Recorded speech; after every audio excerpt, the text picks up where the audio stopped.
Dude, what are you doing? I'm playing Rocket League, bro. Yeah, but that's not how you use the controller to play Rocket League. Yes, it is. It helps me turn faster. Yeah, but what I'm trying... Shut up! Okay. Just gonna go talk about stupid gaming habits. People like you who are stupid. Yeah, you go do that. I'm gonna sit here and play Rocket League. So good. Game.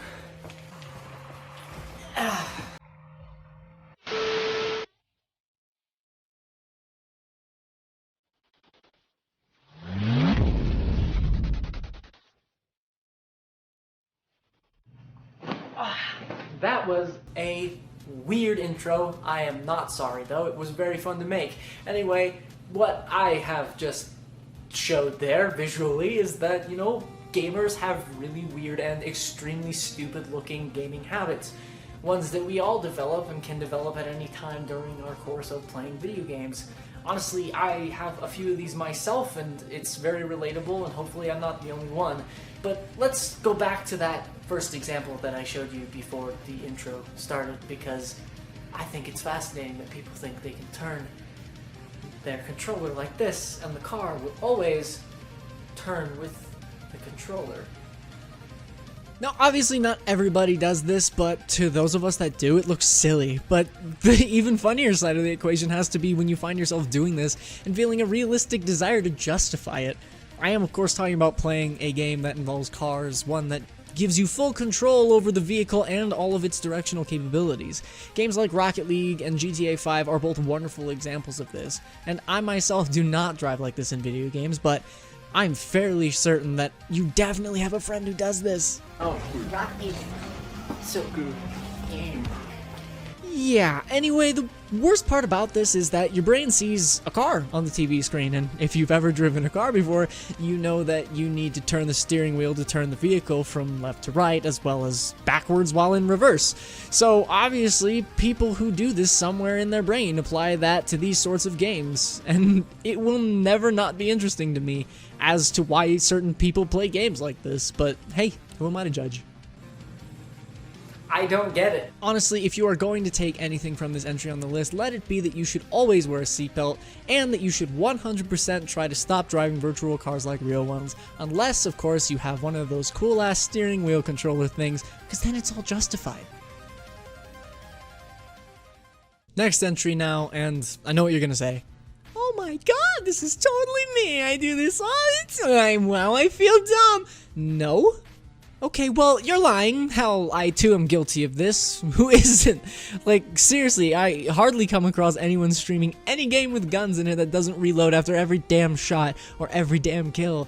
For me, it's become something of a normal reaction to shoot and reload, even if I'm just shooting at pots in an in-game environment. Honestly, my game of choice for this entry, however, is probably any Call of Duty game ever. With its fast-paced multiplayer and required good aim and quick reaction time, how could you not reload after every shot? You gotta be prepared for all the enemies on the opposing team who want to shoot you as bad as you want to shoot them. And how do you do this? You reload every 5 seconds if you have to, because no ammo means no life. Not convinced this is a problem still? Let's talk to Paul about his horrible habit of reloading constantly when he knows he doesn't have to. Yeah, dude. Yeah. No, I get it, man. I have this thing. I have this problem. It's called Reloadophobia, and like, every time I see a gun with like 9 bullets out of 10 in that freaking magazine, bro, I will always be the guy who steps up, you know, and like puts that 10th bullet in that magazine, bro. You always gotta be prepared for all those sons of bitches in Call of Duty and all the other cool games. Like, I don't know, man. See, that right there is a man who is suffering from reloadophobia, which is a completely real phobia I just made up to justify the action of reloading every 5 seconds. You're welcome. Have you ever played a game and been like, oh my god, I love this game, it's so good, I want to play it all the time, and then Red Dead Redemption 2 comes out and you go, I think Marvel's Spider-Man is gonna be my game of the year, guys. It's so good. The web swinging is perfect. Everything looks just like a movie, and Red Dead Redemption 2. Oh, that's a good one. Oh, that's a really good one. Hey, what are you doing later? Thanks, okay. Let's run some carriages! You forget about that great game you were just drooling over due to the recent release of a bigger and seemingly better game. I do this quite often, as I am known as an Unfinisher when it comes to most games. New games come out every year, and while it's awesome, it's hard for people like myself who have school and work to deal with and want to play all the games but can't always get to every single one. So because of this, I find myself restarting a lot of my games. From the beginning. Sometimes more than once. Because I'm a linear guy when it comes to playing video games. I will never play, for instance, Uncharted 4: A Thief's End before Uncharted Drake's Fortune, because then I feel like I'm missing the whole story, and that is no way to play an Uncharted game. This happens all the time with me in JRPG style games as well. I started Persona 5 about 5 or 6 times before I actually got to a point where I just decided to play it. Let me know if there are any other fellow Unfinishers down in the comments below. I'd be interested to know if I'm alone on this one or not. Okay, honestly, there are different levels of this, but it's the basic idea of rage quitting that we're going to be discussing here. Now, don't sit here and tell me you've never rage quit a game before, because as humans, we all have at one point or another. Whether you broke a desk because of it, or silently swore to high heaven you'd punch the polygons out of your character's face, we've all certainly been mad at video games before. Now, with rage quitting, there are a couple of different ways that could make this a horrible habit, both for yourself and or the friend or stranger you're playing with online. See, rage quitting in multiplayer games is an extremely common thing nowadays, and in games like Call of Duty, League of Legends, and Rainbow Six Siege, where that one person could make all of the difference, leaving the game like this can be seen as something that wastes other players' time.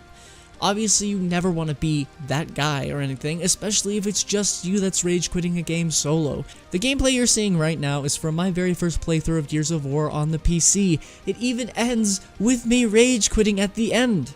We're all guilty of this on some level, so don't tell me you've never done it. Everyone has their limits, and for some of us, that fuse is just a tad bit shorter than others.